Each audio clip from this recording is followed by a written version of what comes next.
നമസ്കാരം. ഹാർവസ്റ്റ് ടിവിയുടെ മുഖാമുഖം പരിപാടിയിലേക്ക് പ്രിയ പ്രേക്ഷകർക്ക് സ്വാഗതം.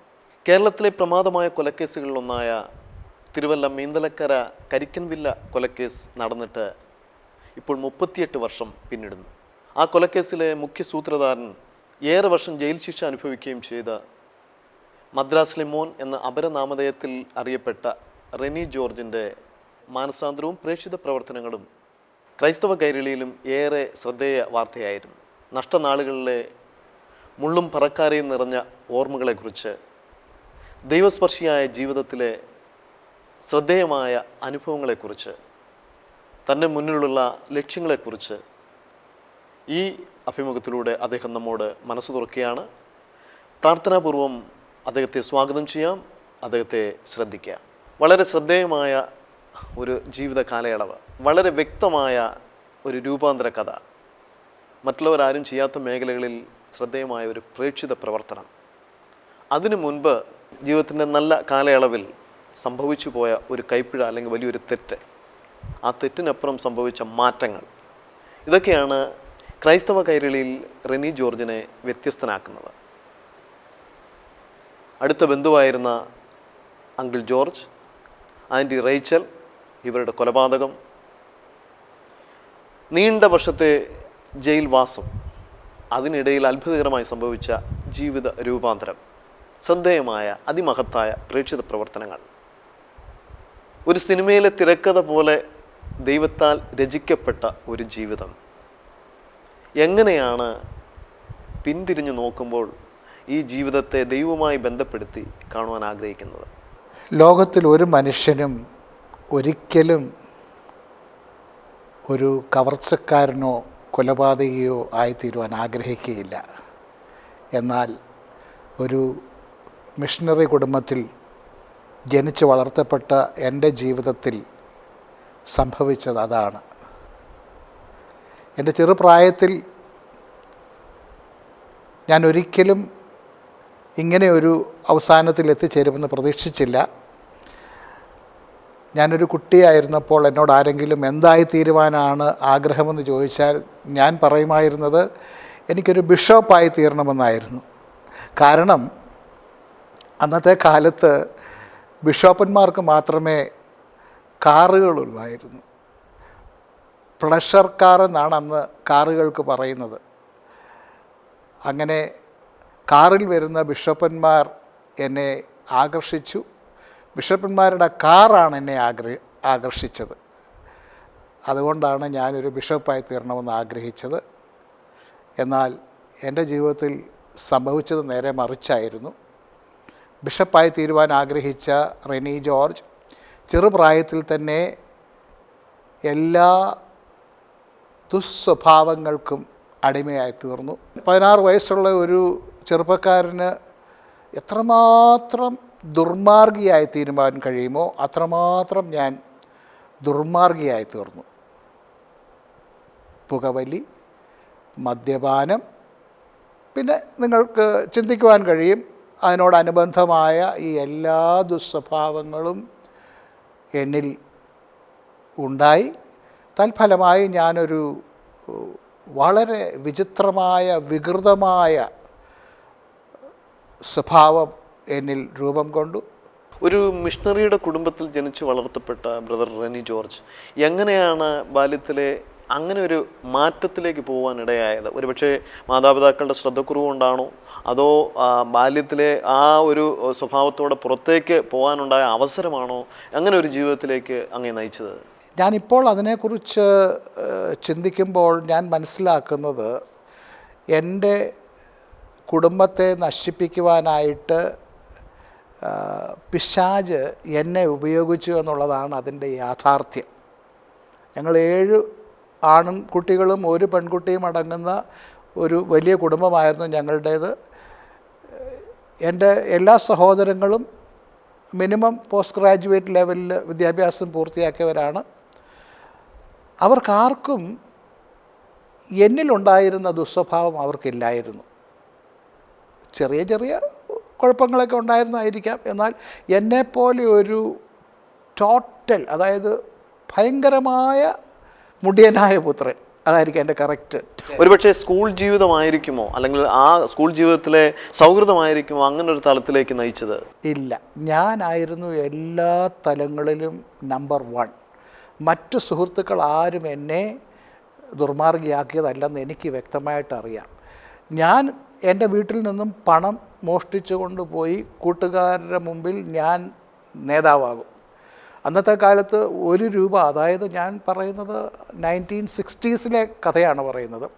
അന്ന് 1 രൂപ, ഞാൻ താമസിക്കുന്നത് എൻ്റെ വല്യപ്പച്ചൻ്റെ കൂടെ ആയിരുന്നു. വല്യപ്പച്ചനൊരു ധനവാനായ മനുഷ്യനായിരുന്നു. വല്യപ്പച്ചൻ്റെ മടിശ്ശേരിയിൽ നിന്നും 1 രൂപ എടുത്താൽ അന്ന് വല്യപ്പച്ചൻ അറിയില്ലായിരുന്നു. ഞാൻ സ്കൂളിൽ പോകുന്നത് 1 രൂപയുമായിട്ടായിരുന്നു. അന്ന് 1 രൂപയുമായിട്ട് സ്കൂളിൽ ചെല്ലുന്ന കൂട്ടുകാരൻ അവിടുത്തെ ബാക്കി കൂട്ടുകാരുടെ എല്ലാം നേതാവായി മാറി. അപ്പോൾ എനിക്ക് എപ്പോഴും മറ്റുള്ളവരുടെ മുമ്പിൽ ഒരു ലീഡർഷിപ്പ് ആണ് ഞാൻ ആഗ്രഹിച്ചത്. അങ്ങനെയുള്ള ആ ജീവിതമാണ് എന്നെ പടിപടിയായി ദുർമാർഗത്തിലേക്ക് നയിക്കുകയും മറ്റുള്ളവരുടെ മുമ്പിൽ പേര് കിട്ടുവാനും മറ്റുള്ളവരുടെ മുമ്പിൽ ഷൈൻ ചെയ്യാൻ, അതാണ് എൻ്റെ കറക്റ്റ് വാക്ക്, ഷൈൻ ചെയ്യാനായിട്ട് ഞാൻ എന്തും കാണിക്കുന്ന ഒരു പ്രകൃതമായി ഞാൻ മാറി. അങ്ങനെ എൻ്റെ ജീവിതം ക്രമേണ അങ്ങനെ പോയി പിന്നീട് പുകവലി, മദ്യപാനം, പിന്നീട് മയക്കുമരുന്നിലേക്കായി. മയക്കുമരുന്ന്, കഞ്ചാവിൽ തുടങ്ങിയ മയക്കുമരുന്ന് ഉപയോഗം ഉയർന്ന് അവസാനം ബ്രൗൺ ഷുഗർ വരെ എത്തിച്ചേർന്നു. അപ്പോൾ ഒരു പൂർണ്ണമായ നാശത്തിൻ്റെ വക്കിൽ ഞാൻ എത്തിച്ചേർന്നു. അതിനെ തുടർന്നാണ് ഏറ്റവും ഭയങ്കരമായ ആ വിപത്തിലേക്ക് ഞാൻ വീഴുവാനും ജയിൽവാസത്തിന് ഇടയായിത്തീരുകയും. ഇപ്പോൾ കരിക്കൻ വില്ല കൊലക്കേസിലൂടെയാണ് അങ്ങ് സമൂഹം അറിയുന്നത്. അതായത് ഏതാണ്ട് 27ാമത്തെ വയസ്സിൽ ശ്രദ്ധേയമായ ഒരു പ്രായത്തിൽ ഒരു വലിയ കുറ്റവാളിയായി തീരുകയാണ്. കേരളം ആ സംഭവം ഇതുവരെ മറന്നിട്ടില്ല, അത് മറക്കാനും പോകുന്നില്ല. എന്നാൽ പുതിയ പ്രേക്ഷകർക്കായി ചിലർക്കെങ്കിലും അതിനെക്കുറിച്ച് അറിവ് ലഭിക്കുന്നതിനായിട്ട് ആ സംഭവം ഒന്ന് ചുരുക്കി പറയാമോ? കരിക്കൻ വില്ല സംഭവത്തെക്കുറിച്ചുള്ള യാഥാർത്ഥ്യം, ഞാൻ ആകെപ്പാടെ ആ ഭവനത്തിൽ 3 പ്രാവശ്യമേ പോയിട്ടുള്ളൂ. 3ാമത്തെ പ്രാവശ്യം ഈ സംഭവം നടന്നു. അപ്പോൾ മനസ്സിലാക്കാം, എനിക്ക് ആ ഭവനവുമായിട്ട് വലിയ ബന്ധങ്ങളൊന്നുമില്ല. എൻ്റെ ഗ്രാൻഡ് പേരൻസിൻ്റെ കസിനായിരുന്നുകൊണ്ട് എൻ്റെ ഗ്രാൻഡ് ഫാദറിൻ്റെ കൂടെ ഞാൻ ആദ്യത്തെ 2 പ്രാവശ്യം ആ വീട്ടിൽ പോയി. അപ്പോൾ എനിക്ക് ആ ഭവനത്തെക്കുറിച്ചുള്ള എല്ലാ കാര്യങ്ങളും കുറച്ചൊക്കെ അറിയാമായിരുന്നു. ഏറ്റവും കൂടുതലായിട്ട് എന്നെ ആകർഷിച്ചത് ആ ഭവനത്തിലെ അങ്കിളും ആൻറ്റിയും ധരിക്കുന്ന സ്വർണ്ണ ചെയിൻ. ആ സമയത്താണ് മദ്രാസിൽ എൻ്റെ പഠനത്തോടുള്ള ബന്ധത്തിൽ ഞാനായിരുന്ന കാലയളവിൽ എൻ്റെ ബാക്കി കൂട്ടുകാരുമായി ഞാൻ പരിചയപ്പെടുന്നത്. ഈ 1980 ആയപ്പോഴേക്കും ഞാനും എൻ്റെ കൂട്ടുകാരും ബ്രൗൺ ഷുഗറിന് അടിമകളായി തീർന്നു. അന്ന് ബ്രൗൺ ഷുഗർ ഇന്ത്യയിലേക്ക് വന്നിട്ടേയുള്ളൂ. അത് ലഭിക്കണമെങ്കിൽ വളരെ പണം ആവശ്യമായിരുന്നു. അപ്പോൾ ആ ബ്രൗൺ ഷുഗർ ഇന്ത്യയിലേക്ക് കൊണ്ടുവന്ന് ഞങ്ങളുടെ ആവശ്യത്തിന് ഉപയോഗിക്കുകയും മറ്റുള്ളവർക്ക് കൊടുക്കുകയും ചെയ്താൽ ധാരാളം പണം സമ്പാദിക്കാമെന്നുള്ള ഒരു ചിന്ത എൻ്റെ മനസ്സിൽ ഉണ്ടായി. അത് പ്രാവർത്തികമാക്കാനായിട്ട് ഞാനും എൻ്റെ ഏറ്റവും അടുത്ത 3 സുഹൃത്തുക്കളായിരുന്നു ഈ എൻ്റെ കൂടെ കേസിൽ പ്രതികളായ 3 പേർ. ഞങ്ങൾ 4 പേരും കൂടി ഇരുന്ന് പല പ്ലാനുകളും ഞങ്ങൾ നോക്കിയിട്ട് ഒന്നും നടന്നില്ല. ഒടുവിൽ ഞാൻ പറഞ്ഞു, ഓക്കെ, നമുക്ക് കേരളം വരെ പോകാം. ആ സമയത്ത് എൻ്റെ കയ്യിൽ ഒരു കാറുണ്ട്, ഒരു അംബാസിഡർ കാറുണ്ട്. എപ്പോഴും എൻ്റെ കയ്യിലുള്ളത് അംബാസിഡർ കാറായിരിക്കും. കാരണം അംബാസിഡർ കാറിൻ്റെ ടാക്സ് ടോക്കനും RC ബുക്കൊക്കെ എൻ്റെ കയ്യിലുണ്ട്. കാരണം എൻ്റെ പിതാവിൻ്റെ കാറിൻ്റെ RC ബുക്കും ടാക്സ് ടോക്കനും ഞാൻ അപഹരിച്ചുകൊണ്ട് വന്നത് എൻ്റെ കയ്യിൽ എപ്പോഴും ഉണ്ട്. അത് ഫിറ്റ് ചെയ്താണ് ഞാൻ ഈ മോഷ്ടിക്കുന്ന കാറുകൾ ഓടിച്ചുകൊണ്ട് നടക്കുന്നത്. എൻ്റെ പിതാവിൻ്റെ കാർ യഥാർത്ഥത്തിൽ ഡൽഹിയിൽ ഓടുന്നുണ്ട്, എന്നാൽ എൻ്റെ കയ്യിലിരിക്കുന്ന കാറ് മദ്രാസിലാണ് ഓടുന്നത്. അങ്ങനെ ഈ കാറിൽ ഞങ്ങൾ 4 പേരും കൂടി പെട്രോളൊക്കെ അടിച്ച് കാറൊക്കെ സർവീസ് ചെയ്ത് ഞങ്ങൾ എന്താണ് ചെയ്യാൻ പോകുന്നതെന്ന് എൻ്റെ കൂട്ടുകാർക്കും അറിയില്ല, എനിക്കും അറിയില്ല. പറ്റിയാൽ ഈ കാർ എങ്ങനെയെങ്കിലും വിൽക്കാമെന്ന് ഞാൻ ചിന്തിച്ചു. ഇല്ലെങ്കിൽ ഞാൻ വിചാരിച്ചത് എൻ്റെ ഗ്രാൻഡ് ഫാദറിൻ്റെ വീട് കുമ്പളാംപൊയ്ക എന്ന് പറഞ്ഞ സ്ഥലത്തുണ്ട്. എൻ്റെ പത്തനംതിട്ടയ്ക്ക് അടുത്ത് കുമ്പളാംപൊയ്ക. എൻ്റെ ഗ്രാൻഡ് ഫാദർ അപ്പോഴേക്കും മരിച്ചു പോയിരുന്നു. അവർക്ക് റബ്ബർ എസ്റ്റേറ്റൊക്കെ ഉണ്ട്. എപ്പോഴും ഗോഡൗണിൽ കെട്ടുകണക്കിന് റബ്ബർ കാണും. പിന്നെ ആ വീടിനകത്ത് കുറേ വിലപിടിപ്പുള്ള സൗണ്ട് സിസ്റ്റം, മ്യൂസിക് സിസ്റ്റമൊക്കെ ഉണ്ട്. എൻ്റെ അമ്മാച്ചൻ ബ്രൂണയിലാണ് ആ കാലയളവിലുണ്ടായിരുന്നത്. ഒരു അമ്മാച്ചനേ ഉള്ളൂ. ഞാൻ അവിടെ ജീവിച്ചിരുന്ന വീടാണ്. അപ്പോൾ എനിക്കതിൻ്റെ എല്ലാ കാര്യങ്ങളും അറിയാം. ഞാൻ വിചാരിച്ചു ഒന്നുകിൽ ഈ കാറ് വിൽക്കാം, അല്ലെങ്കിൽ കുമ്പളാംപൊയ്യയിലെ വീട്ടിൽ പോയി അത് ബ്രേക്ക് ഓപ്പൺ ചെയ്ത് അതിൻ്റെ അകത്ത് മ്യൂസിക് സിസ്റ്റമൊക്കെ എടുത്താലും ഞങ്ങൾക്ക് 50,000 രൂപ മതി, അത് മതി എന്നൊക്കെ ഇങ്ങനെയൊക്കെയുള്ള ഒരു ഭ്രാന്തൻ ചിന്താഗതിയുമായിട്ടാണ് സത്യമായി ഞങ്ങൾ മദ്രാസിൽ നിന്ന് യാത്ര തിരിക്കുന്നത്. കൂട്ടുകാരോടൊന്നും പറയുന്നില്ല. അവർക്ക് കാറേ കയറി കേരളത്തിൽ പോയി ഗോഡ്സ് ഓൺ കൺട്രി, കോവളം, ഗ്രാസ് ഇത്രയൊക്കെ അവർക്കുള്ളൂ. അത് കവിഞ്ഞ് ഒന്നും അവർക്ക് ചിന്തയില്ല. അവർ യഥാർത്ഥത്തിൽ പാവങ്ങളായിരുന്നു. അവർക്ക് ഇങ്ങനെയുള്ള ഒരു ചിന്തയൊന്നുമില്ലായിരുന്നു. പക്ഷേ എനിക്കും ഒരു കൊലപാതകമോ ഇങ്ങനെയുള്ള കരിക്കൻ വേലിയിൽ സംഭവിച്ച പോലുള്ള ഒരു വലിയ കവർച്ചയോ ഒന്നും എൻ്റെ മനസ്സിലുമില്ലായിരുന്നു. ഞങ്ങൾ ഇങ്ങനെ സഞ്ചരിച്ച് കോട്ടയം വരെ എത്തിച്ചേർന്നു. കോട്ടയത്ത് എനിക്ക് പരിചയമുള്ള ഒരു ലോഡ്ജിൽ റൂം എടുത്ത് ഞങ്ങളവിടെ അല്പസമയം റെസ്റ്റ് ചെയ്തിട്ട് ഞങ്ങളുടെ പരിപാടികളൊക്കെ നടത്തി കഴിഞ്ഞപ്പം പെട്ടെന്ന് എൻ്റെ മനസ്സിൽ കൂടി ഒരു ചിന്ത കടന്നു വരികയാണ്, കരിക്കൻ വില്ല. അന്നാണ് യഥാർത്ഥത്തിൽ ഒക്ടോബർ 6 രാവിലെ എൻ്റെ മനസ്സിൽ വന്ന ചിന്തയാണ്. ഞങ്ങൾ തിരിക്കുന്നത് ഒക്ടോബർ 4 മദ്രാസിൽ നിന്നും. ഒക്ടോബർ 6 രാവിലെ എൻ്റെ മനസ്സിൽ കരിക്കൻ വില്ല കടന്നു വരുന്നു.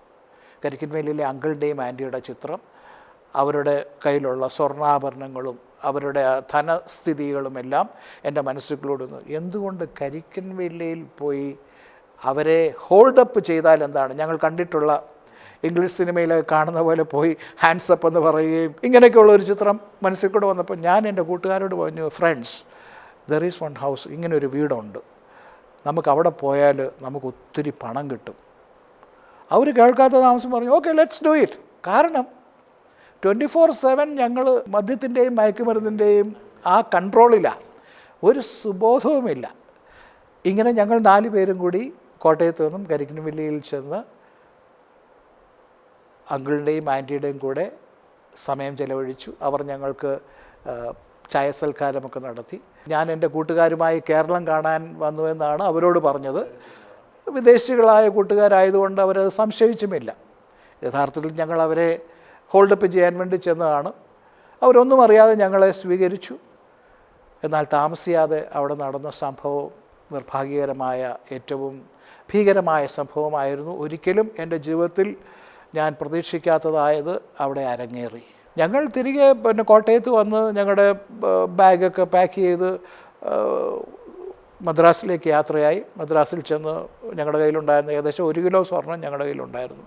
അതെല്ലാം വിറ്റ്, കിട്ടിയ വിലയ്ക്ക് വിറ്റ് കുറച്ച് പൈസ കന്യാക്കാരന് കൊടുത്തു. അവൻ പറഞ്ഞു ഞാൻ എൻ്റെ വീട്ടിൽ പോകാമെന്ന് പറഞ്ഞു. അതുമായിട്ട് അവൻ ഡൽഹിയിലേക്ക് യാത്രയായി. ഞങ്ങൾ 3 പേരും മദ്രാസിൽ അവശേഷിച്ചു. ഇതിനോടിടയ്ക്ക് കേരളത്തിൽ പോലീസ് കേസ് അന്വേഷിച്ച് കേരള പോലീസ് മദ്രാസിൽ എത്തിച്ചേർന്നു. എൻ്റെ കൂട്ടുകാരൻ ഗുലാം മുഹമ്മദിനെ അറസ്റ്റ് ചെയ്തു. ഈ 3 പേരും കൂടെ ഉണ്ടായിരുന്ന 3 പേരും 3 രാജ്യക്കാരായിരുന്നു. അവർ 3 പേരും 3 രാജ്യക്കാരായിരുന്നു. അതൊക്കെ എവിടെയുള്ളവരായിരുന്നു? Kenya, Mauritius, Malaysia. അങ്ങനെ ഞങ്ങളെ 3 പേരെയും അവിടെ നിന്നും അറസ്റ്റ് ചെയ്തു. ഞങ്ങളെ കേരളത്തിലേക്ക് കൊണ്ടുവന്നു. ചെങ്ങന്നൂർ കോടതിയിൽ ഹാജരാക്കി. അവിടെ നിന്ന് മാവേലിക്കര സബ് ജയിലിലാക്കി. തുടർന്ന് കെനിയക്കാരൻ ഞങ്ങൾ അറസ്റ്റ് ചെയ്ത് അറിഞ്ഞ് അവൻ സ്വയം കീഴടങ്ങി. അവനും ഞങ്ങളോടൊപ്പം ചേർന്നുണ്ടായി. അപ്പോൾ 14 വർഷം 9 മാസം നീണ്ട ജയിൽവാസം. ഈ കാലയളവിനുള്ളിൽ 6 വർഷം വീണ്ടും കഠിനമായ കുറ്റങ്ങൾക്ക് വേണ്ടിയുള്ള ശ്രമങ്ങൾ ജയിലിനുള്ളിൽ തന്നെ. ഇതിനിടയിൽ ഒരു പരോളിൽ ഒരു പ്രാർത്ഥനാ മുറിയിൽ എത്തിയതാണ് ബ്രദർ റെനി ജോർജിൻ്റെ ജീവിതത്തിൻ്റെ മാറ്റത്തിന് കാരണമായി തീർന്നത്. ആ സംഭവം ചുരുക്കി ഒന്ന് വിവരിക്കാം. ആദ്യത്തെ 6 വർഷങ്ങൾ തിരുവനന്തപുരം സെൻട്രൽ ജയിലിലെ നമ്പർ 1 ക്രിമിനലായിരുന്നു ഞാൻ. ജയിലിലും ഞാൻ മയക്കുമരുന്നിന് അടിമയായി ജീവിച്ചു. മറ്റ് എല്ലാ കുപ്രസിദ്ധരായ കുറ്റവാളികളുമായി സുഹൃത്ത് ബന്ധത്തിലായി. അങ്ങനെ ഞങ്ങൾ ഒരുമിച്ചിരുന്ന് പ്ലാനുകളും പദ്ധതികളും ആവിഷ്കരിച്ചു. ഞങ്ങളുടെ മണ്ടത്തരം കൊണ്ട് പിടിക്കപ്പെട്ട് ജയിലിൽ വന്നുവെന്നാണ് ഞങ്ങൾ ചിന്തിച്ചത്. അതുകൊണ്ട് ഇനിയും ആസൂത്രിതമായ രീതിയിൽ ഏത് കുറ്റകൃത്യങ്ങളും ആവിഷ്കരിച്ച് അതിൽ കൂടി ലഭിക്കുന്ന പണം ഉപയോഗിച്ച് സമൂഹത്തിൽ ധാരാളിയായി ജീവിക്കുവാൻ വേണ്ടി ആഗ്രഹിച്ച് ഞങ്ങൾ കഴിഞ്ഞു. ആ സമയത്താണ് ഞങ്ങളെക്കുറിച്ചുള്ള സിനിമ, മദ്രാസിലെ മോൻ സിനിമ ഇറങ്ങി. ആ സിനിമയുടെ പ്രൊഡ്യൂസർ എനിക്ക് കുറേ പണമൊക്കെ തന്നു. അതുപയോഗിച്ച് ഞാൻ ജയിലിലെ ഉദ്യോഗസ്ഥന്മാരെയൊക്കെ സ്വാധീനിച്ച് ജയിലിലും ആഡംബര ജീവിതം നയിച്ചു. ഇങ്ങനെ 6 വർഷങ്ങൾ കഴിഞ്ഞപ്പോഴത്തേക്കും കയ്യിലുണ്ടായിരുന്ന പണമൊക്കെ തീർന്നു. ജയിലിൽ വരുന്ന സുവിശേഷ പ്രവർത്തകരൊക്കെ എന്നെ വന്ന് കാണുമായിരുന്നു. അവരെ കാണുമ്പോൾ ഞാൻ ചിരിച്ച് കാണിക്കും. മിഷണറിയുടെ മകനായതുകൊണ്ട് ഞാൻ അവരെയൊന്നും എതിർക്കാനൊന്നും പോയില്ല. എല്ലാവരോടും നല്ല സമീപനമായിരുന്നു. എങ്കിലും എൻ്റെ ജീവിതത്തിൽ എനിക്ക് ഒരു മാറ്റം ഞാൻ ആഗ്രഹിച്ചില്ല. കാരണം എനിക്ക് ലഭിച്ച കുപ്രസിദ്ധി, എനിക്ക് ലഭിച്ചതായിട്ടുള്ള ഇരട്ടപ്പേരൊന്നും തലമുറകൾ കഴിഞ്ഞാലും മായുകയില്ല. പിന്നെ ഞാൻ എന്തിനാണ് വെറുതെ ഒരു ശ്രമം നടത്തി എൻ്റെ ജീവിതത്തിൽ ഒരു മാറ്റം വരുത്തുന്നതെന്നായിരുന്നു ഞാൻ മാനുഷികമായി ചിന്തിച്ചു. ഞാൻ വിചാരിച്ചത് വെറുതെ നന്നാകേണ്ട കാര്യമൊന്നുമില്ല, ഏതായാലും എന്നെ സമൂഹം ഒരിക്കലും ആക്സെപ്റ്റ് ചെയ്യില്ല, അതുകൊണ്ട് ഇനിയും ഉള്ള ജീവിതം ഒരു അധോലോക കുറ്റവാളിയായി തന്നെ ജീവിക്കുവാൻ ഞാൻ ആഗ്രഹിച്ചു. കൂട്ടുകാർ 3 പേരെയും പോറ്റി പുലർത്തണം. അതുപോലെ തന്നെ ജയിലിലെ മറ്റ് കുപ്രസിദ്ധരായിട്ടുള്ള കുറേ പേരും എൻ്റെ കസ്റ്റഡിയിലായിരുന്നു. അപ്പോൾ എല്ലാവർക്കും ആവശ്യമുള്ള കാര്യങ്ങളൊക്കെ ഓർഗനൈസ് ചെയ്യുന്ന അഗൈൻ ലീഡർഷിപ്പ്, ജയിലിലെയും ലീഡർഷിപ്പ് എനിക്കാണ്. അതുകൊണ്ട് ഞാൻ കൂട്ടുകാരോട് പറഞ്ഞു, ഞാൻ പുറത്തു പോയി പരോളിലൊന്ന് പോയി നമ്മൾ പ്ലാൻ ചെയ്തതുപോലെ ഒരു പരിപാടിയൊക്കെ ചെയ്ത് നമുക്ക് ആവശ്യത്തിനുള്ള പണമൊക്കെ ആയിട്ട് ഞാൻ വരാം എന്ന് പറഞ്ഞ് ഒരു പരോളൊക്കെ സംഘടിപ്പിച്ച് ഞാൻ പുറത്തു വന്നു. ഈ സമയം എൻ്റെ മാതാപിതാക്കൾ അവരുടെ അവസ്ഥ മനസ്സിലാക്കാൻ കഴിയും. എന്നെപ്പോലെ ഒരു മകൻ ഉണ്ടായാൽ പ്രത്യേകിച്ച് മിഷണറി മാതാപിതാക്കൾ, അവരുടെ ഹൃദയം തകർന്ന് എല്ലാം തകർന്നു. എൻ്റെ മാതാവിൻ്റെ കുടുംബവും പിതാവിൻ്റെ കുടുംബവും 2 കുടുംബങ്ങളും അറിയപ്പെട്ടിരുന്നത് റെനി ജോർജിൻ്റെ ബന്ധുക്കൾ എന്നുള്ള രീതിയിൽ എല്ലാവരും അവരുടെ ആ സ്റ്റാറ്റസ്, സോഷ്യൽ സ്റ്റാറ്റസ് നഷ്ടപ്പെട്ട് സമൂഹത്തിൽ ഒറ്റപ്പെട്ട ഒരു അവസ്ഥയിൽ കഴിയുന്ന കാലയളവ്. പിതാവാണെങ്കിൽ എൻ്റെ സംഭവം നടന്ന ആ ദിവസം മുതൽ അദ്ദേഹം എല്ലാ മാംസാദികളും വർജിച്ച് വളരെ പ്രാർത്ഥനയോടുകൂടി ഉപവാസത്തോടുകൂടി ദിവസങ്ങൾ തള്ളി നീക്കുന്ന ഒരു വ്യക്തിയായിരുന്നു. എന്നാൽ ഇവരുടെ പ്രാർത്ഥനയൊന്നും എനിക്കൊരു താല്പര്യമില്ല. ഞാൻ അവരോട് പറഞ്ഞു, നിങ്ങൾ എനിക്ക് വേണ്ടി വെറുതെ പ്രാർത്ഥിച്ച് സമയം കളയണ്ട, നിങ്ങൾക്ക് വേറെ 7 മക്കളുണ്ടല്ലോ, അവർക്ക് വേണ്ടി പ്രാർത്ഥിക്കുക, എന്നെ നിങ്ങൾ മറന്നേക്കുക. എനിക്കിനി നിങ്ങളോടൊപ്പം പ്രാർത്ഥിക്കാനോ നിങ്ങൾ ഉൾപ്പെടുന്ന ക്രിസ്തീയ പ്രവർത്തനങ്ങളിൽ ഉൾപ്പെടാനോ ഒന്നും എനിക്ക് പറ്റില്ല. ഞാൻ പ്ലാൻ ചെയ്തിരുന്ന കുറ്റകൃത്യത്തിനായിട്ട് ഞാൻ കരുക്കൾ നീക്കിക്കൊണ്ടിരുന്നു. 1-2 ദിവസങ്ങൾ കഴിഞ്ഞപ്പോൾ എൻ്റെ ഭവനത്തിൽ ഒരു അതിഥി കടന്നു വരുന്നു. എൻ്റെ മാതാവ് പറഞ്ഞു, റെനി നിന്നെ കാണാൻ ഒരാൾ വന്നിരിക്കുന്നു. ഞാൻ വിചാരിച്ചു ആരാണ്, എന്നെ കാണാൻ ആരും ഞാൻ എക്സ്പെക്റ്റ് ചെയ്യുന്നില്ല. ഞാൻ വന്നപ്പോൾ ഒരു താടി വളർത്തി ജീൻസും ടീഷർട്ടൊക്കെ ഇട്ട ഒരു ചെറുപ്പക്കാരൻ. ഞാൻ വിചാരിച്ചു ഏതോ ഒരു അണ്ടർവേൾഡ് ക്യാരക്ടറായിരിക്കുമെന്ന് വിചാരിച്ചു. എന്നാൽ അദ്ദേഹത്തിൻ്റെ വായിൽ നിന്നും പുറത്തേക്ക് വന്നത് പ്രൈസ് ദ ലോർഡ്, ആദ്യത്തെ വാക്ക് പ്രൈസ് ദ ലോർഡ്. അപ്പോഴേ എനിക്ക് മനസ്സിലായി ഇത് മറ്റേ പാർട്ടിയാണ്. എൻ്റെ ഉള്ളിൽ ഞാൻ ചിരിച്ചു. ഓ, എന്നെ ട്രാപ്പ് ചെയ്യാൻ വന്നതാണ്, എന്നെ നന്നാക്കാൻ വന്നതാണ്. സി ജോർജിൻ്റെ മകനെ ആർക്ക് നന്നാക്കാൻ കഴിയും? അനേകർ ശ്രമിച്ച് പരാജയപ്പെട്ടതാണ്, എനിക്കറിയാം. എന്നാൽ ഈ വ്യക്തിയുടെ പ്രൈസ് ദ ലോർഡ് ഒരു ബോംബ് ഷെൽ എൻ്റെ ജീവിതത്തിലേക്ക് ഇട്ടതുപോലായിരുന്നു. ദൈവത്താൽ നിയോഗിതനായി ആ ദൈവത്തിൻ്റെ ദൗത്യവുമായിട്ട് വന്ന ഒരു വ്യക്തിയായിരുന്നത്. അദ്ദേഹം കൂടുതലായിട്ടൊന്നും സംസാരിച്ചില്ല. റെനിയെ കാണാൻ വേണ്ടി ഞാൻ വന്നതാണ്, ആര് വിട്ടതാണെന്നൊന്നും പറഞ്ഞില്ല. പിന്നീടാണ് മനസ്സിലായത് പാസ്റ്റർ കെ.സി. ജോണാണ് അദ്ദേഹത്തെ പറഞ്ഞു വിട്ടതെന്ന്.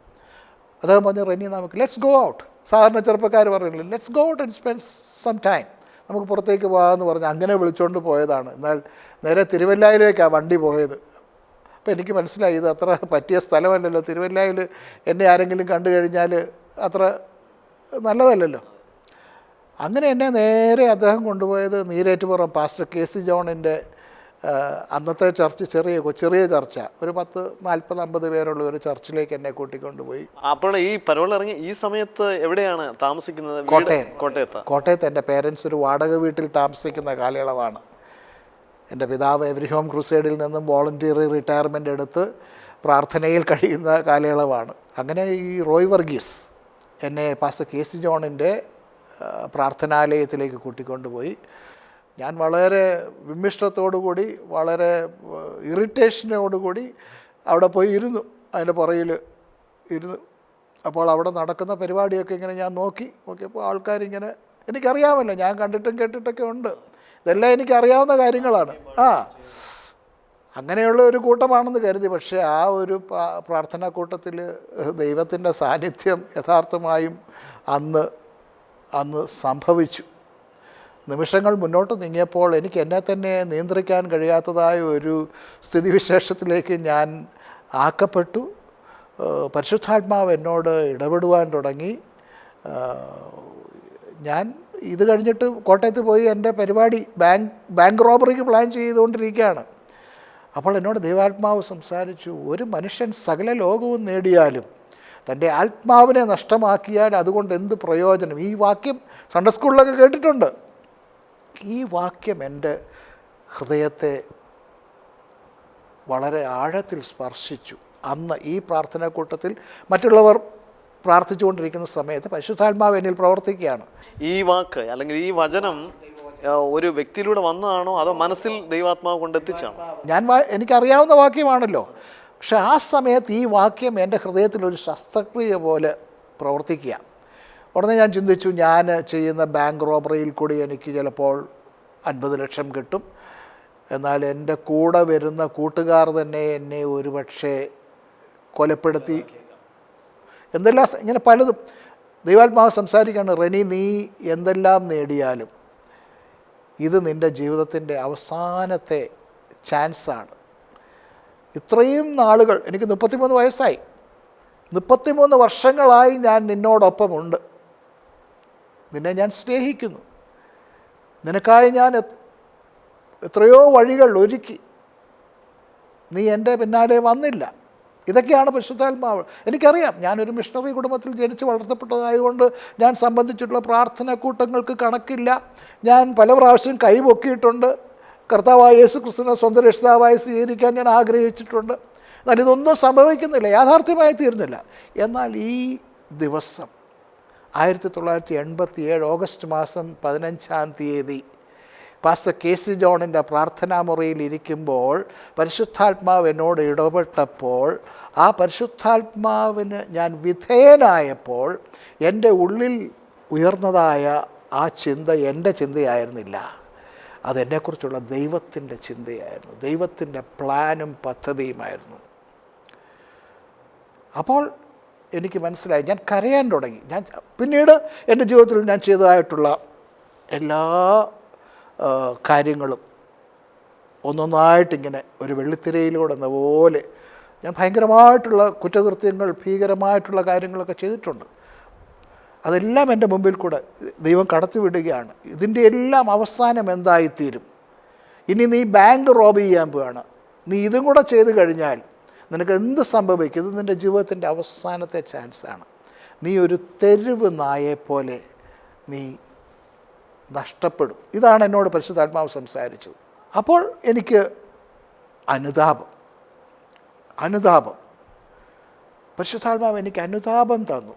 പാപത്തെക്കുറിച്ച്, ഞാനൊരു പാപിയാണെന്നും ഞാൻ ചെയ്തതായ പാപം എത്ര ഭയങ്കരമായിരുന്നെന്നും ഈ പാപത്തിൻ്റെ പരിണിത ഫലം എന്തായിത്തീരുമെന്നും ഈ പാപജീവിതത്തിൻ്റെ അവസാനം എല്ലാം ഒരൊറ്റ വൺ ഷോട്ട് എനിക്ക് പരിശുദ്ധാത്മാവ് എനിക്ക് സുബോധം വരികയാണ്. ആ മുടിയനായ പുത്രൻ പന്ന് തിന്നുന്ന വാളവരെ തിന്നേണ്ടി വന്നപ്പോൾ അവൻ്റെ അപ്പൻ്റെ ഭവനത്തെക്കുറിച്ച് അവന് ഓർമ്മ വന്നപ്പോൾ അവന് സുബോധം വന്നെന്ന് ബൈബിളിൽ പറഞ്ഞിരിക്കുന്ന ആ സുബോധം റെനി ജോർജിന് ആ നിമിഷങ്ങളിൽ ഉണ്ടാകുകയാണ്. ഞാൻ ദൈവസന്നിധിയിൽ എൻ്റെ ജീവിതത്തെക്കുറിച്ച് എനിക്ക് ബോധ്യം വന്നപ്പോൾ ഞാൻ തകർന്നു നുറുങ്ങിയതുമായ ഹൃദയത്തോടുകൂടി ഞാൻ ദൈവസന്നിധിയിൽ കരയുവാൻ തുടങ്ങി.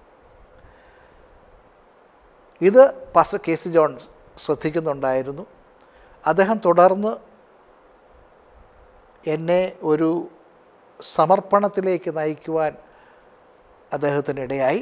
അങ്ങനെ ഞാൻ അന്ന് ആ സഭാമധ്യേ ഞാൻ എഴുന്നേറ്റ് നിന്ന്, ഇനിയൊരു ജീവിതം എനിക്കുണ്ടെങ്കിൽ ഞാൻ യേശുവിന് വേണ്ടി ജീവിക്കുമെന്ന് പറയാനുള്ള ധൈര്യം, കൃപ എനിക്ക് ദൈവം അന്ന് തന്നു. ഒറ്റ ദിവസത്തിൽ, ഒരു നിമിഷത്തിൽ സംഭവിച്ച മാറ്റം. അതാണ് ഇത് യഹോവയാൽ സംഭവിച്ചു, മനുഷ്യരുടെ ദൃഷ്ടിയിൽ ആശ്ചര്യമായിരിക്കുന്നു എന്ന്. ഇതെല്ലാം ദൈവവചനമാണ് യാഥാർത്ഥ്യം എന്ന് പറയുന്നത്, സത്യം. നിങ്ങൾ സത്യം അറിയുകയും സത്യം നിങ്ങളെ സ്വതന്ത്രരാക്കുകയും ചെയ്യുന്നു. പുത്രൻ നിങ്ങൾക്ക് സ്വാതന്ത്ര്യം വരുത്തിയാൽ നിങ്ങൾ സാക്ഷാൽ സ്വതന്ത്രരായിത്തീരും. അപ്പോൾ എത്ര മൃഗതുല്യമായ ചിന്തയോടുകൂടി ജീവിതം നയിച്ചാലും ദൈവാത്മാവ് തൊട്ടാൽ ആ മനുഷ്യൻ്റെ ജീവിതത്തിൽ വലിയ വ്യതിയാനം സംഭവിക്കുന്നു.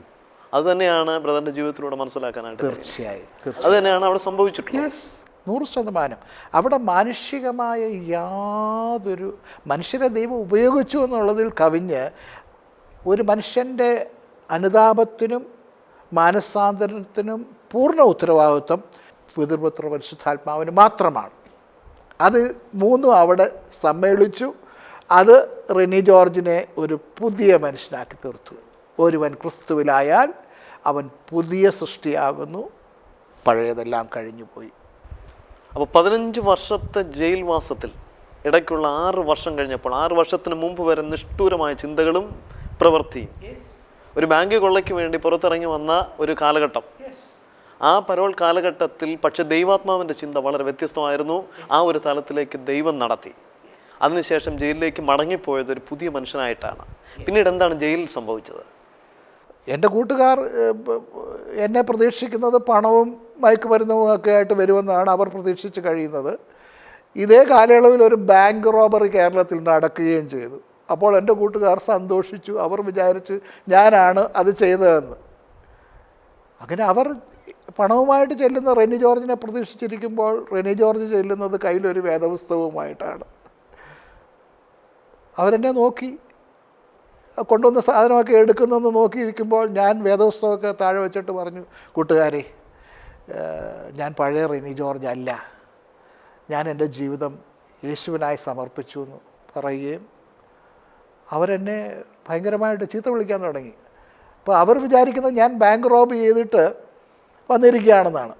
അവർ പിന്നെയും ചിന്തിക്കുന്നത് ഞാൻ ഇതെല്ലാം ഈ റോബ് ചെയ്ത പണം എല്ലാം ഒറ്റയ്ക്ക് എടുക്കാൻ വേണ്ടി ഒരു പുതിയ അടവുമായിട്ട് വന്നിരിക്കുന്നതാണ്. അവർക്കാർക്കും ക്രിസ്തീയ ജീവിതവും മാനസാന്തരത്തിൻ്റെ ഒന്നും കണിക പോലും അറിയാത്തവരാണ്. അവരെന്നെ അബ്യൂസ് ചെയ്തു, എന്നെ ചീത്ത പറഞ്ഞു. അവർ പറഞ്ഞു ഞങ്ങൾ നിന്നെ കാണിച്ചു തരാമെന്ന് പറഞ്ഞു. ഞാൻ അതിനൊന്നും മറുപടി പറഞ്ഞില്ല. ഞാൻ അങ്ങനെ ഒറ്റയ്ക്ക് ഏകനായി, അന്ന് തിരുവനന്തപുരം സെൻട്രൽ ജയിലിൽ മാനസാന്തരപ്പെട്ട ഒരു തടവുകാരനുണ്ടായിരുന്നെങ്കിൽ അത് റെനി ജോർജ് മാത്രമായിരുന്നു. എൻ്റെ സെല്ലിൽ ഞാൻ ഏകനായി നിന്ദ്യനായി പരദേശിയായി ഞാൻ എൻ്റെ ക്രിസ്തീയ ജീവിതം ആരംഭിച്ചു. എന്നാൽ ആഴ്ചകൾ മാസങ്ങൾ മുന്നോട്ട് നീങ്ങിയപ്പോൾ എന്നെ ചീത്ത പറഞ്ഞു പോയ കൂട്ടുകാരൊക്കെ ഒന്നൊന്നായിട്ട് മടങ്ങി വന്നു. എന്നോടൊപ്പം ഇരിക്കാൻ ദൈവം ഇടയാക്കി. അവരോട് കർത്താവിനെക്കുറിച്ച് പറയാൻ ദൈവം എന്നെ സഹായിച്ചു. ഞങ്ങൾ ഒരുമിച്ച് പാട്ടുകൾ പാടി, ഞങ്ങൾ ഒരുമിച്ച് പ്രാർത്ഥിച്ചു. അങ്ങനെ പൂജപ്പുര സെൻട്രൽ ജയിലിൽ ഒരു ശക്തമായ കൂട്ടായ്മ ഉടലെടുക്കുവാനും ഞാൻ 1995 അവിടെ നിന്ന് റിലീസാകുമ്പോൾ ഏകദേശം 100 പേര് ആ ജയിലിൽ നിന്നും കർത്താവായ യേശു ക്രിസ്തുവിനെ സ്വന്തം രക്ഷിതാവായി സ്വീകരിച്ച് ദൈവമക്കളായി തീരുന്നത് കാണുവാനും ദൈവം എനിക്ക് ഭാഗ്യം നൽകി. മദ്രാസിലെ മോൻ എന്ന അപരനാമധേയത്തിൽ അറിയപ്പെട്ട സുവിശേഷകൻ റെനി ജോർജിൻ്റെ അത്യത്ഭുതകരമായ ജീവിതാനുഭവങ്ങളാണ് നമ്മൾ ഇതുവരെയും കേട്ടുകൊണ്ടിരുന്നത്. വഴിവിട്ടുപോയ ജീവിത ബന്ധങ്ങളിൽ ഇനി ഒരിക്കലും ഒരു മടങ്ങിവരവില്ലെന്ന് ചിന്തിക്കുന്ന സാഹചര്യത്തിൽ ദൈവത്തിന് ഏത് തരത്തിൽ തകർന്ന ജീവിതത്തെയും രൂപാന്തരപ്പെടുത്താൻ കഴിയും എന്നുള്ളതാണ് ബ്രദർ റെനി ജോർജിൻ്റെ ജീവിത അനുഭവങ്ങളിലൂടെ നാം ഇതുവരെയും കേട്ടത്. ഈ എപ്പിസോഡ് ഇവിടെ അവസാനിക്കുന്നു. ഈ അഭിമുഖത്തിൻ്റെ 2ാം ഭാഗവുമായി മടങ്ങി വരാം. നമസ്കാരം.